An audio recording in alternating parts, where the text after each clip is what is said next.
Wa fi lahzatin hawaluh, dan pada saat yang sama juga mereka berusaha untuk mengasingkan Mustafa Mahmud dari gelanggang pemikiran-pemikiran, dan dia berusaha dan semua sendiri juga berusaha tetap bertahan menghadapi arus yang deras itu.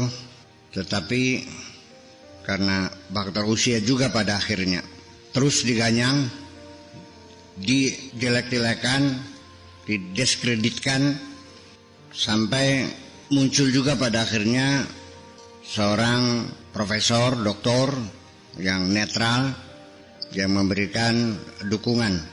Katanya yang mencaci maki ada, yang menyanjung juga ada. Dan juga Profesor Dr. Nasar Farid. Katanya Mustafa Mahmud adalah seorang doktor, dia seorang ahli ilmu pengetahuan, saintis, wafadlin, dan orang yang punya keistimewaan, wa masyud lahu bil fasahah wal faham wa siatul ittila. Dia juga punya kefasihan, pemahaman yang luas, berotak besar, dan juga dia punya pengetahuan yang luas dan punya kecemburuan yang luar biasa terhadap Islam. Dan berapa banyak dia mengambil sikap tegas yang membela Islam dan umat Islam, dan siap bertempur ya melawan kebenaran musuh-musuhnya yang menyerang agama ini, untuk memurnikan syariat Islam dari ya bakteri-bakteri yang melekat. Dan dia seumur hidupnya berjuang untuk agama. Jadi begini, Mustafa Mahmud itu sebetulnya dia tidak mengingkari secara mendasar bahwa tidak mengatakan bahwa tidak ada syafaat, tidak, bukan begitu. Tetapi kesimpulannya syafaat itu sifatnya adalah terbatas. Tidak mutlak Nabi Muhammad punya kebebasan untuk mengangkat seluruh umat Islam masuk surga. Sing sadina dina lembuk be KTP-nya ke Islam maju surga konon. Atau juga itu masalah kegaiban. Sejauh apapun itu tetap masalah gaib. Dan kita berpegangan teguh kepada syafaat itu bisa menimbulkan kepada kita bersifat malas. Iya, tidak terdorong untuk membela agama, dan kita tidak punya etos kerja, tidak punya keinginan ya pengen masuk surga, nggak ada, tidak punya keinginan yang sungguh-sungguh ingin masuk surga. Pokoknya gandulan sabkat dari gauli syafaat. Sing penting maca salawat, sembahyang ping 1000 sallallahu Muhammad sallallahu alaihi wasallam masuk surga gitu. Ya kan kalimat kuntu syafi'an lahu kan dihadirkan banyak ya. Nanti akan aku kasih syafaat. Barang siapa yang mencintaiku dan anak cucuku, pasti aku akan kasih syafaatkan gitu. Wal aksar isarat didasya, yang paling lebih mengagumkan lagi, padahal dia sendiri dalam menurut kitab ini juga itu ada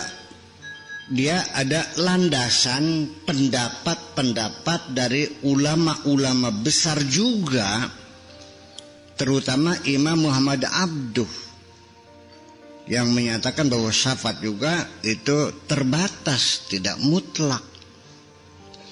Sebelumnya banyak ulama yang mengatakan seperti itu, termasuk Syekh Muhammad Abduh juga sama. Tetapi ketika Mustafa Mahmud mengarang kitab Syafa'ah, langsung orang menyalahkan dia, kan gitu persoalannya. Keterasingan, pengasingan dia.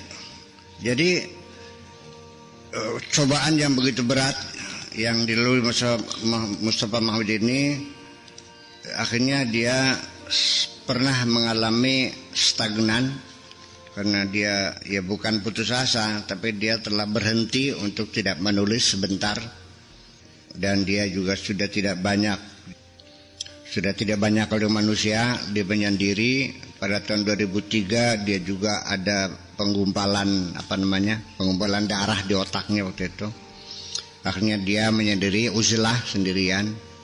Tetapi kita harus ketahui bahwa inovasi Dr. Mahmud ini juga bukan di bidang agama saja, tapi di bidang kesenian, bermacam-macam, pemikiran, sastra, filsafat, tasawuf, yang kadang-kadang juga pikiran-pikiran dia bisa membuat orang jadi menimbulkan banyak polemik, ya, dialek, perdebatan dan sebagainya di koran-koran, di majalah-majalah. Seperti itu dijelaskan oleh seorang penulis almarhum Kamal Shanawi. Nah, ini Shanawi, ada di sini juga ada nama Shanawinya. Ya, orang besar tuh, Shanawi kan sama Shanawi Kliwut kan kah? Shanawi ya, Shanawi pakai sin, dudusin Shanawi.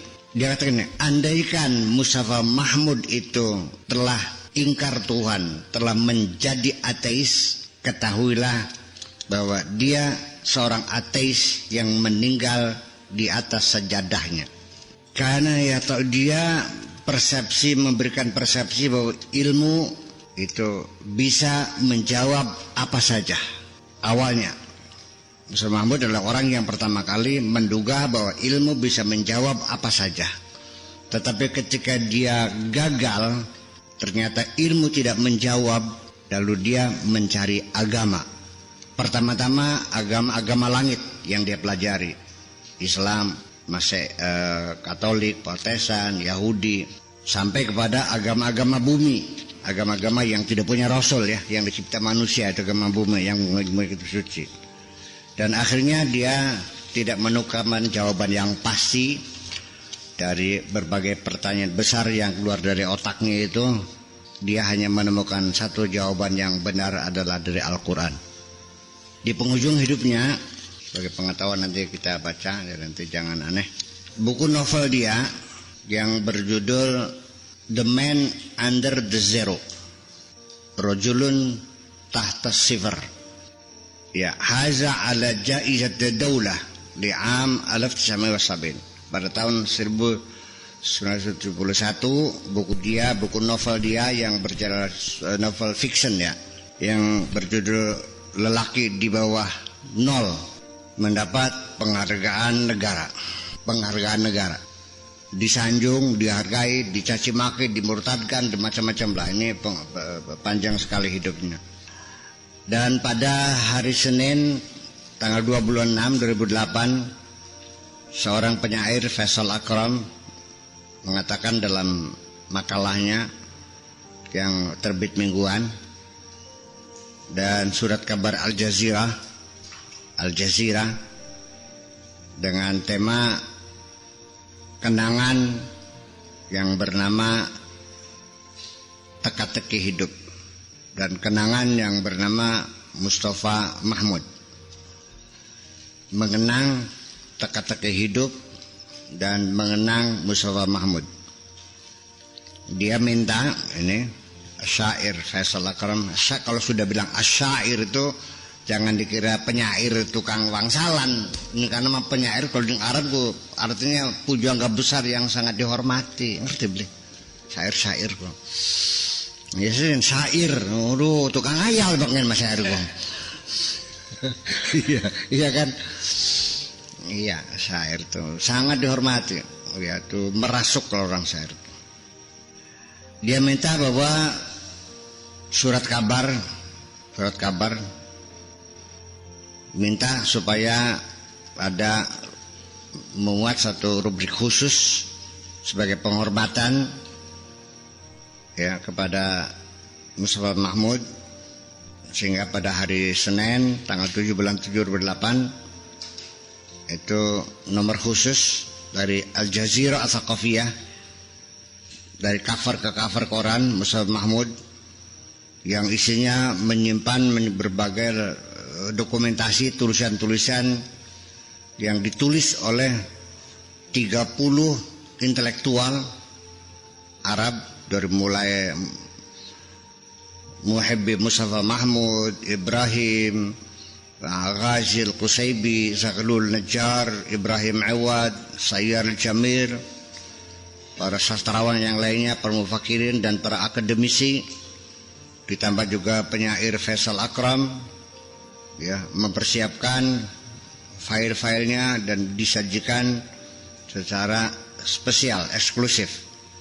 Berbagai macam tulisan, makalah-makalah diunggah kembali, terutama adalah Qimatul Insan. Hiya ma yudifu ilal hayat baina miladihi wa hayatihi. Dia katakan nilai kemanusiaan adalah, di mana letaknya, adalah apa yang ditambahkan, diberikan dia dalam kehidupan. Dari sejak dia lahir sampai mati, bertanya apa yang dia telah berikan. Itu.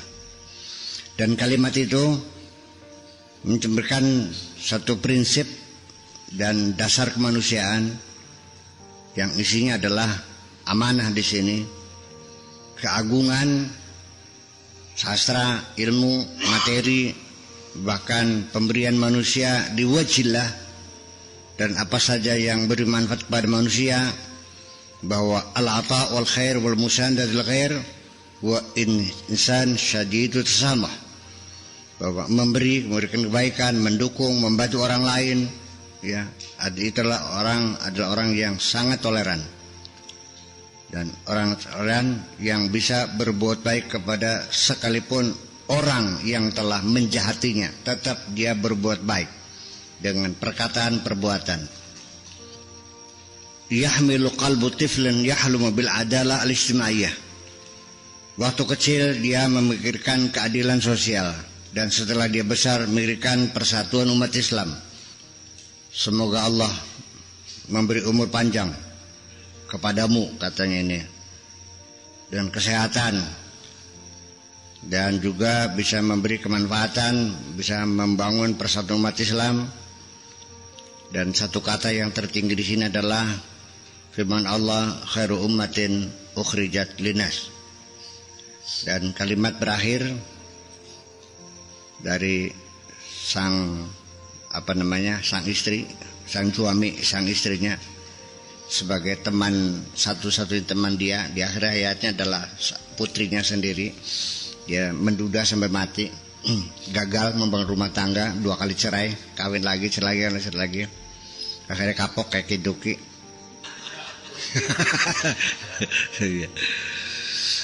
Iya. Kemudian Musa Mahmud itu meninggal pada jam 7.30, jam 7.30 hari Sabtu 31 Oktober 2009, persis tanggal 12 Dzulqa'dah 1430. Setelah mengalami perjalanan, mengalami sakit, pengobatan beberapa bulan, dan umurnya sampai 88 tahun. Dan acara pemakamannya itu dari rumah dukanya di Masjid Al-Muhandisin. Itulah perjalanan Syekh Mahmud, dan ini dia mengangkat salah satu karya dia adalah menyelamatkan satu tulisan yang sangat bagus sekali, yang sudah dilupakan orang karena masalahnya tulisan yang sudah tertindih di barisan paling bawah, yang sudah tidak pernah dijamah oleh orang di perpustakanya itu. Dia paling rajin, rupanya ini kok bagus banget, kenapa tidak dihantar, kan gitu. Maka diberi judul namanya Ra'aitullah, aku melihat Tuhan.